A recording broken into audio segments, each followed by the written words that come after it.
এখানে আমি 1 কেজি চমচম চাল নিয়েছি। তো 303টা তখন অ্যাভেলেবেল ছিল না দোকানে, তাই এটা দিয়েই করেছি। রান্না শুরু করার আগেই চালটা ধুয়ে 45 মিনিটের জন্য ভিজিয়ে রেখে দিয়েছি এবং তাতে দিয়েছি লবণ, গোটা গরম মশলা, একটু লেবুর রস যাতে ভাতটা ঝুরো ঝুরো হয়, দিয়ে ঢাকনা দিয়ে চাপা দিয়ে রেখে দিয়েছি 45 মিনিটের জন্য। এদিকে মুরগিটা এখন বিরিয়ানির পিস করে কেটে নেব। যেহেতু বাড়ির মুরগি, দাদা এভাবেই পাঠিয়েছে যে আমি আমার মতো করে পিস করে নেব। এদিকে আদা, রসুন, কাঁচা লঙ্কা, গোটা ধনে, গোটা জিরে একটা পেস্ট করে এটা আপাতত সাইডে রেখে দেব। এদিকে কড়াইতে তেল গরম করে আগে আলুগুলো ভেজে নিচ্ছি। তো আলু আমি প্রেসারে দেব না, যেহেতু আমার বর বিরিয়ানি খাবে না, তো আমি এটা তরকারি করে নেব আগে, তবেই বিরিয়ানিটা করব।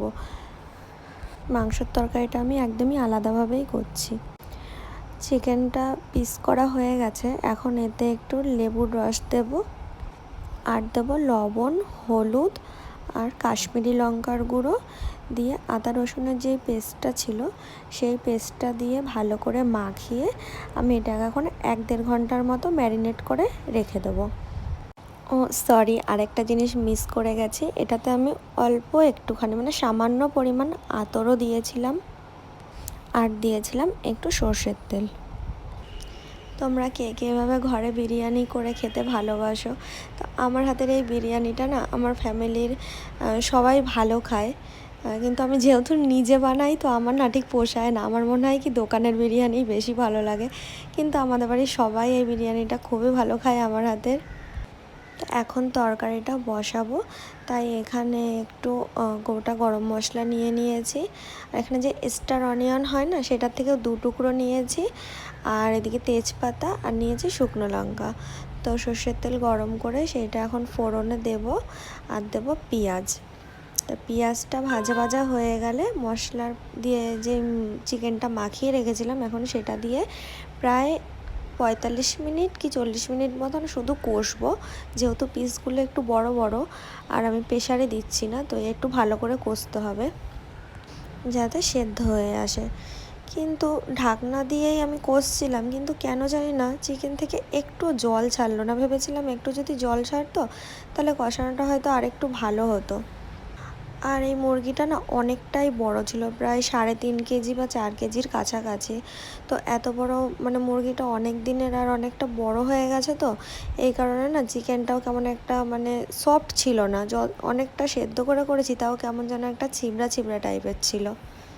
এটা বাড়ির মুরগি না হয়ে যদি এমনি নর্মাল কেনা চিকেন হতো না ভালো হতো। ওদিকে চিকেনটা কমপ্লিট হয়ে গেছে, আর এখানে দুধের মধ্যে একটু কামধুনো রং নিয়েছি আর আতর মিশিয়েছি একটু, আর নেব এখন গোলাপ জল আর কেওড়া জল দিয়ে এই মিক্সচারটাকে ভালো করে একটু মিক্সড করে রেখে দেবো। যেহেতু এটা আমাদের ভাতের লেয়ারে দিতে হবে, তো এটা আগে থেকে একটু মিক্সড করে সাইডে রেখে দিচ্ছি।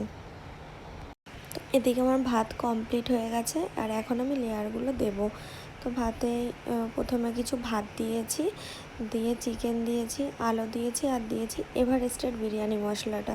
তো আমি ভেবেছিলাম গোটা বিরিয়ানি মশলাটা যেটা হয় ওটা ভেজে দেব, প্যাকেটও কিনে এনেছি, কিন্তু ভেতরে না মানে বিরিয়ানি মশলাটা সেভাবে ভালো ছিল না। তাই জন্য ভাবলাম আমি প্যাকেট মশলাটা বাড়িতে রয়েছে যখন এটা দিয়েই করি। তো বিরিয়ানির ডিম আমার একেবারেই খেতে ইচ্ছা করে না, আমি কেনা বিরিয়ানির ডিমও কখনো খাই না, ডিম ছাড়াই কিনি। আর এখানে 2টো ডিম দিয়েছি, একটা আমার ছেলের আর একটা আমার মাম্মামের।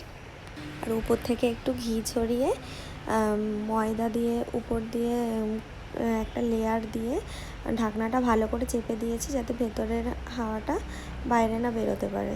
আর আমার তাওয়া নেই বলে তাই আমি হাঁড়িতে দিয়ে আর কড়াইয়ের মধ্যে বসিয়ে দম দিয়েছি। 30 মিনিট মতো দম